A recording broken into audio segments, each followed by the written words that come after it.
Tales of Tomorrow. Presented by Maslin Beauty Blend Broadloads. Tonight's Tale of Tomorrow, Seeing Eye Surgeon, starring Bruce Cabot with Ed Jerome.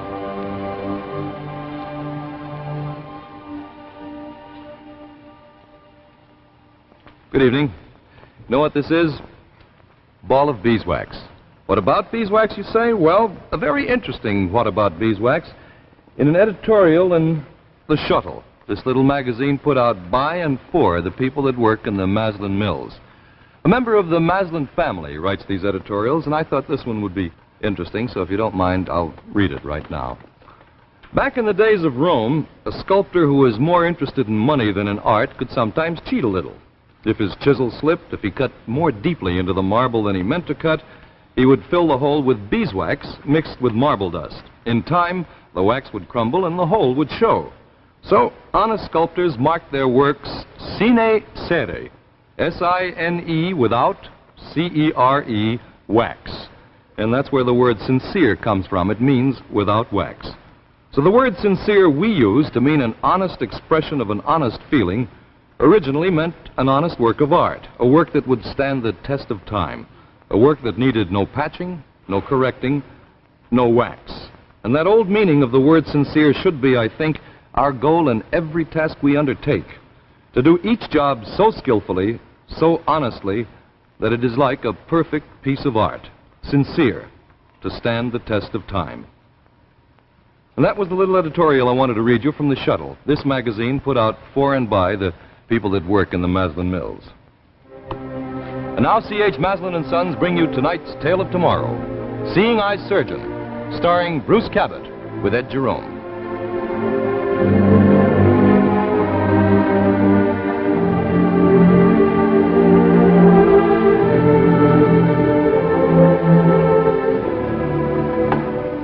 Well, I suppose you think you were being very ingenious.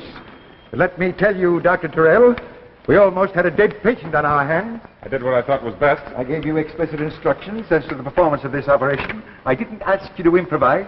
But surely making the incision on the medulla, you could see... Oh, precisely. And what did you expect to accomplish by that? It was the best way to relieve the pressure. You could see that. All I could see was that if I did not push you aside and take over, we would have had a dead patient on our hands. Tell me something, Dr. Foyle. Just what have you got against me? I have nothing against you personally, so long as you don't think you can supersede my judgment. One more mistake like that, Dr. Terrell, I'll have you dismissed. You seem to forget that I am the chief surgeon at this hospital. Oh, not Dr. Foyle. I couldn't do that. Just what do you mean by that? Oh, nothing. Nothing at all. I have 25 years of experience behind me. No amount of book learning can give you that.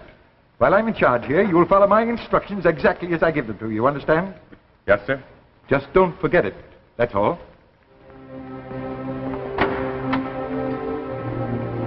Same old story, huh? Uh-huh.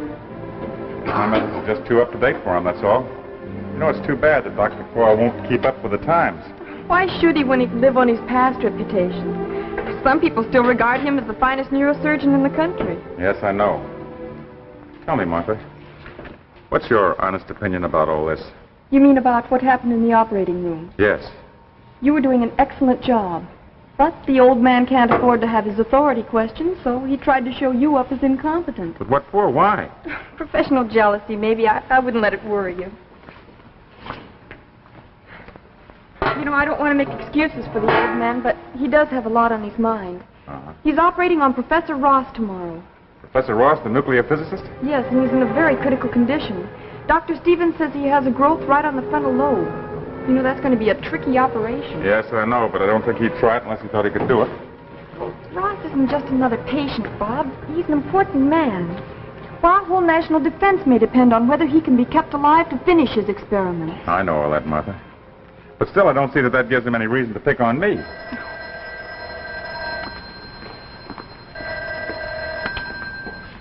Operating room, Miss Larson speaking. Yes, he is. All right, I'll tell him. Well, I guess that explains why the old man got so upset. That was his secretary. He's worried about you. Worried about me? What for? You're scheduled to assist him in the Ross case tomorrow, and he wants you to study the x-rays. Me? Now, why on earth would he pick me?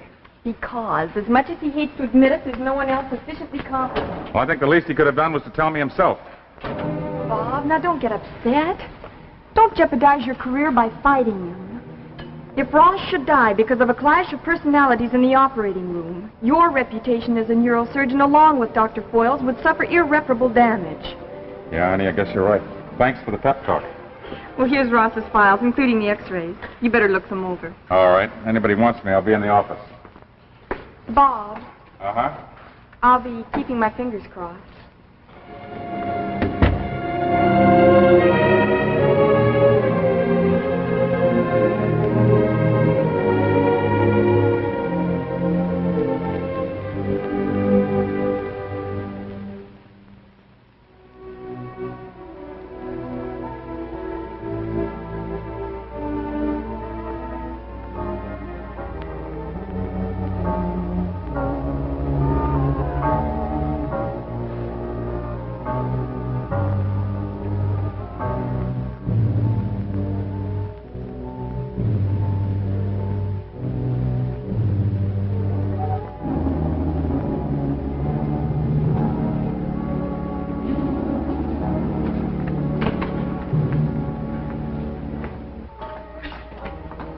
You are Dr. Tyrrell.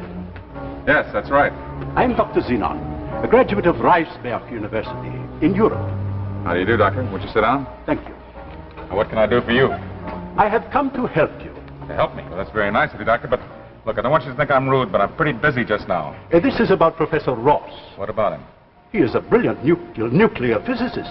Yes, I know all that. You see, I read the papers, too. But you are operating on him tomorrow. That is why you are here now. You seem to know a lot about it. You wish to examine the x-rays, to impress every detail of them on your mind. Commendable. But if I may say so, my friend, useless. Quite useless. Your mind is too overwrought to accept the details. How can you possibly tell me what my mind is capable of accepting? That is not important. What is important is that Professor Ross should live to complete his experiments. It is imperative that he make his contribution towards ending these threats of war. Look, Doctor, if you just came here simply to tell me about the seriousness of my responsibility, I already know. But I have come here to help you, Dr. Tyrrell, to ensure that the operation is a success. Dr. Zenon, no living man can do that. The chances of Professor Ross's recovery are very slim indeed. On the contrary, my friend, I assure you they are very great. All you need is one thing. What's that? Dr. Zenon's vision. Oh, look, Doctor, you're wasting my... If you will only listen to me. I've been listening to you. I have here a pair of glasses which I have processed in a special way. Now, look, Doctor, I implore you. The welfare of mankind is at stake. Be reasonable. You be reasonable. This thing's gone far enough. Come on, Doctor, I'm going to have to ask you to leave. No, no, my friend. Not until you have promised to use the glasses. All right, Doctor, give me the glasses, I promise. That is a promise, remember? Oh, yes, I promise. You will find they have a tendency to become foggy. When that happens, take them off and wipe them with this fluid. All right, I'll try and remember. You must remember, the success of the operation depends upon it. All and right. one thing more. I am only lending these glasses to you for this particular operation. It is very important that Professor Ross should live. Yes, Doctor, that's right. Look, how'd you happen to lend me the glasses? Don't you know that Dr. Foyle is actually performing the operation? I'm his assistant. No, my friend. You are going to perform the operation.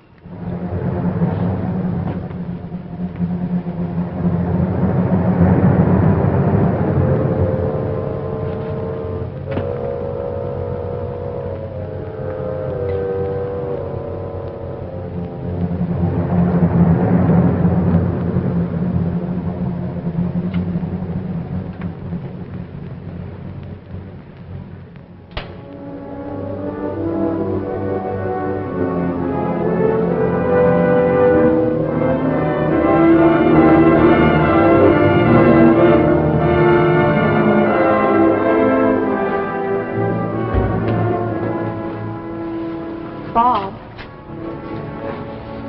Hey, Bob. Oh, my...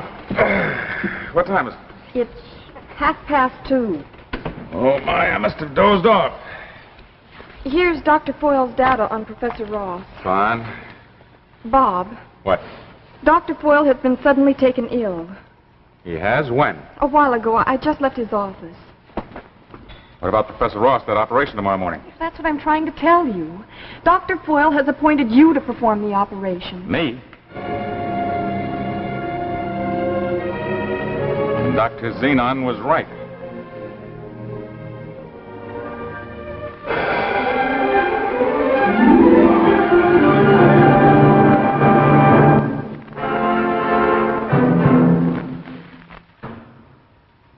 We'll continue with the second act of Seeing Eye Surgeon in just a moment. Right now, I'd like you to check something with me.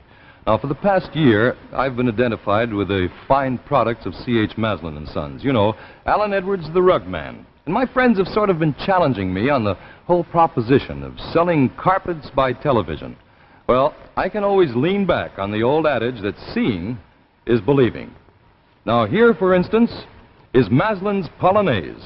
This lovely conventionalized rendering of the leaf pattern gives this new broadloom a happy affinity with either contemporary or 18th century furniture, a sure guarantee for any decorative theme. Now take a closer look. Polonaise is a real Wilton weave in high and low round wire pile, lending unusual texture and providing an element of pure luxury underfoot. Now, from a color aspect, well, that's no problem at all. All you've got to do is glance around your living room and decide what color carpet you would like to go with your present color scheme. The odds are that Maslin can match it. All Maslin carpets are made with a constant eye on the keynote in color, and of course, the quality and craftsmanship which is typical of all Maslin products. Just as a hint, Polonaise is notable in that it is available in eggshell white, a really important color in today's trend towards smart floor coverings. It's also available in corsage green, beaver, pilgrim gray, and salon beige. Polonaise is made in widths up to 15 feet and can be yours for only about $14.50 a square yard. Visit your Maslin dealer and let him introduce you to Polonaise, a carpet that's really new, really different, and really good. Remember, it's Polonaise by C.H. Maslin & Sons, makers of fine carpets since 1866. And now the second act of Seeing Eye Surgeon, starring Bruce Cabot with Ed Jerome. Martha, let me get this straight. I'm going to be in complete charge of the operation. Is that right? Yes. It's just incredible. That's exactly what he predicted. Who? Dr. Xenon. He paid me a visit a little while ago. Listen, Martha. See if you can find any kind of a record on a Dr. Xenon. He's a graduate of Riceburg University. That's in Europe. Okay. But may I ask why? Well, no particular reason. No particular reason at all. Bob, what is it? You seem worried about something. Naturally, I'm worried. But why? Darling, this may be your chance to break away from the old man. Why, if this operation is a success, your reputation as a leading neurosurgeon will be established. Well, it isn't as simple as that, don't you see? Dr. Foyle isn't risking a thing. Come here a minute. Let me show you something. You see that? That growth is right on the frontal lobe. Mm-hmm. You know what the chances of success are in an operation like this? Not very good. Not very good. No understatement. They're about 1 in 1,000. Well, are you planning on a biopsy? I'm afraid I won't have time to make a microscopic study of the tissue. Well, then you won't know if the tumor's cancerous or not. You know something? I've got a hunch that Dr. Foyle is deliberately passing up this assignment. He knows it's inoperable, so he's throwing it right in my lap. Now, there's no use getting upset about it. He's getting upset with half the world praying for Professor Ross's recovery? Well, don't take it out on me. I'm only the bearer of bad news. I know, honey. I'm sorry. Listen, will you ask Dr. Stevens if he'll be good enough to assist me? Surely. And I'll need Dr. Way and Dr. Abbott in the operating room. You might see if you can get them in there in a half hour for a conference. Well, what time will you operate? 10 o'clock tomorrow morning is scheduled. Okay. And Bob, remember, I'm going to be right in there rooting for you.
I can't keep him under anesthetic much longer.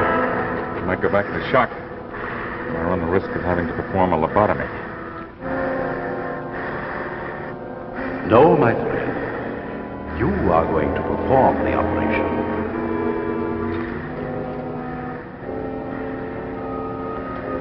Mother, I left some glasses and a small wax bottle in the right-hand drawer of my desk. Send for it, will you? Hurry.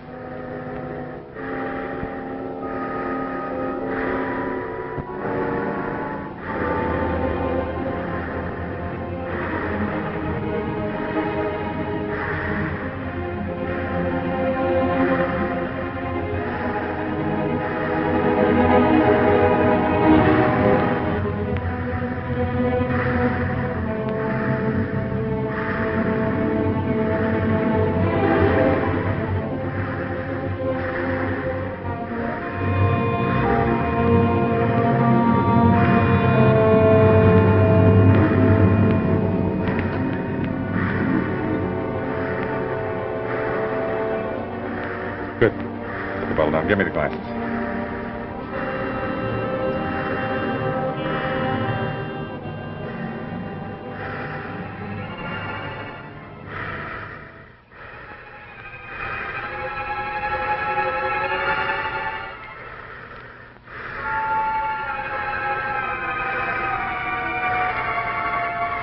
It's incredible. I can see the whole cellular structure. The most minute difference between healthy tissue and diseased tissue. Quick. I think we've got a chance.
Clean the glasses for me. Hurry.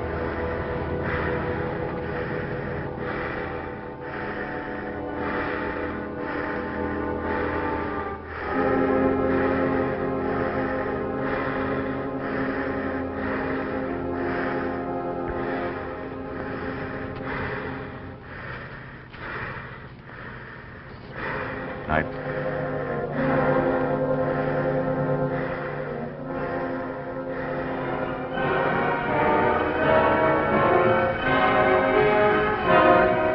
Ready for sutures, Dr. Stevens?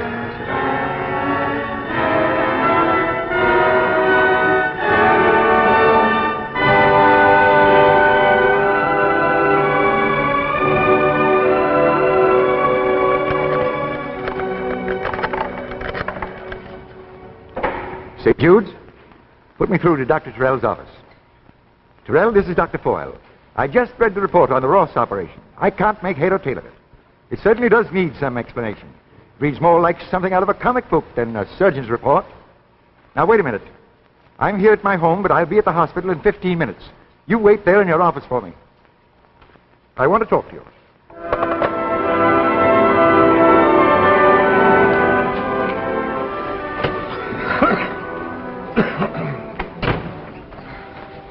More mail? How's Professor Ross? Well, he's off the danger list.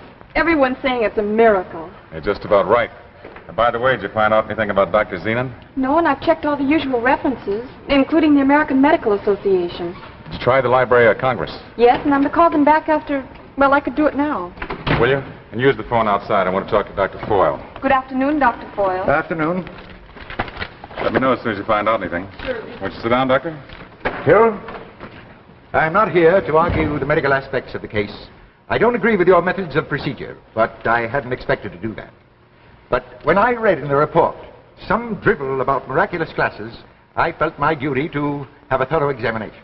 Dr. Foyle, I can't say that I blame you, but believe me, it's not important. The resident doctor didn't agree with you. Neither did your assistants. What is this all about, Tyrrell? Oh, it's nothing. With the whole hospital blathering about it? Don't be absurd. This report says that you stopped the operation while the patient was on the verge of shock in order to get a pair of glasses from your office. Don't you realize that delay might have caused the patient's death? Yes, sir, but we saved the patient's life. The operation was a success. That's the important thing. Only by some miracle. And it had something to do with glasses. Doctor, you're way off base. Am I? I don't think so. Otherwise, you wouldn't be so upset. Look, Doctor, once and for all, will you forget those glasses? Oh, so then you admit there were glasses. Well, if they're not important, you won't mind telling me where you got them. All right, Dr. Foyle, I'll tell you, but you won't believe me. I got them from a man named Dr. Zenon. He loaned them to me.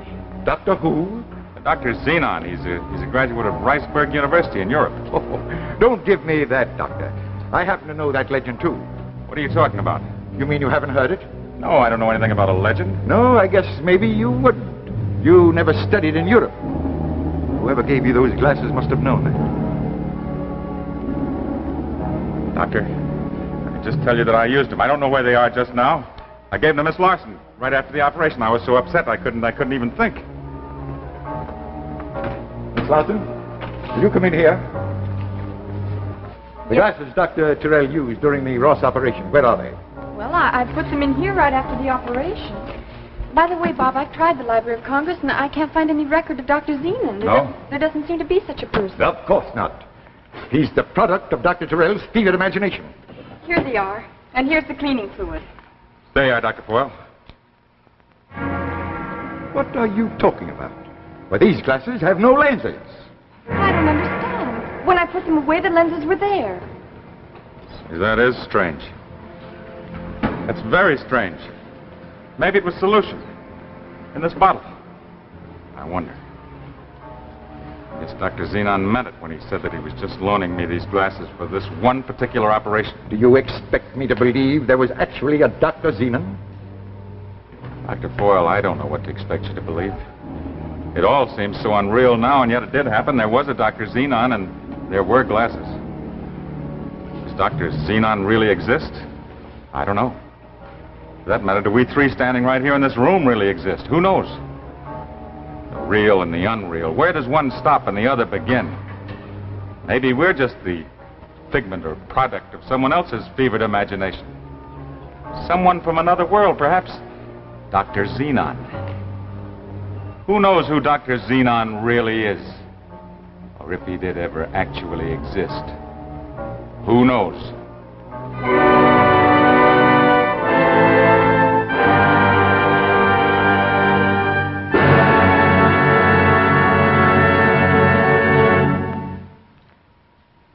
And so we end tonight's Tale of Tomorrow. Now, don't go away. You'll be sorry because I've got something for you. Now, a few minutes back, I was telling you about this beautiful new Maslin carpet, Polonaise. Well, Polonaise, of course, like all Maslin Beauty Blend broadlooms, has this color guide label to help you in home decoration.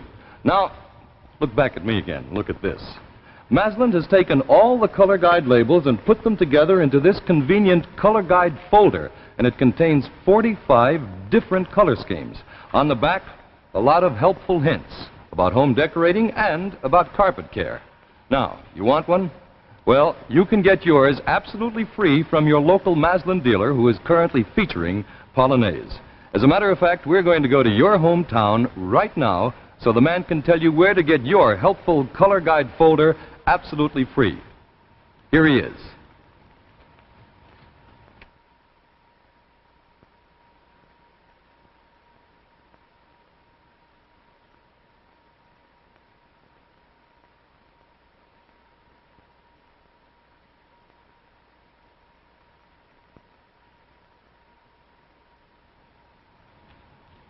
We're very happy to be able to announce that Tales of Tomorrow has been honored with the first annual Galaxy Magazine Television Award on the basis of the shows A Child is Crying and Ahead of His Time. Since Galaxy is one of our leading science fiction magazines, we're especially proud that it should have singled out our show for this very great honor. Next week, Tales of Tomorrow will present Jackie Cooper and Edith Fellows in The Cocoon, a story of suspense and terror which we guarantee will provide you with 30 minutes of tension and shock. We feel that The Cocoon will rank high as one of the most unusual stories ever presented on television. This gripping tale of tomorrow will be brought to you next week by Chrysler, the name that makes news in watch bands. Next week, Tales of Tomorrow will be presented by Chrysler Watch Bands. And here's Chrysler's new Golden Comet watch band for men. It makes your watch look better than new and dresses up your appearance, too. And ladies, you can transform your old watch into an expensive-looking bracelet watch with Chrysler's new expansion bracelet, Golden Fantasy. So look for Chrysler at your jeweler. It's the name that makes news in watch bands.